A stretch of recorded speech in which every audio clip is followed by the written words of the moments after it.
12वी बोर्ड परीक्षेचा सबंध महाराष्ट्रातून तब्बल 91.88% निकाल लागला। दरवर्षीप्रमाणे यंदाही कोकण विभागाने सर्वाधिक 96.74% मिळवले।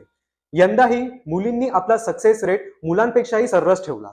आता जाहीर झालेला निकाल बहुधा आपल्याला मानसिकरित्या मान्य नसतो किंवा आपण ते ऍक्सेप्ट करायलाच कचरतो।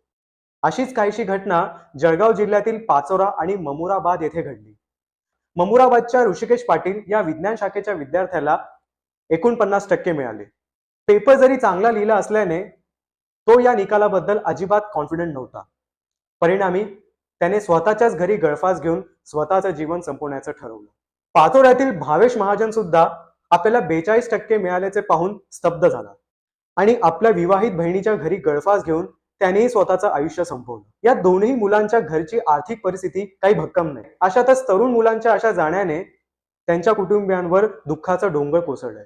अशा प्रसंगात पालकांनी, शिक्षकांनी, मित्रांनी आणि समाजाने प्रत्येक विद्यार्थ्याला हे सांगणं गरजेचं आहे, तू जिथे थांबतोस तिथे आयुष्य संपत नाही, ती फक्त नवीन प्रवासाची सुरुवात असते।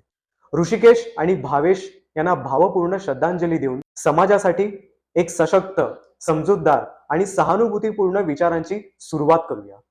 धन्यवाद।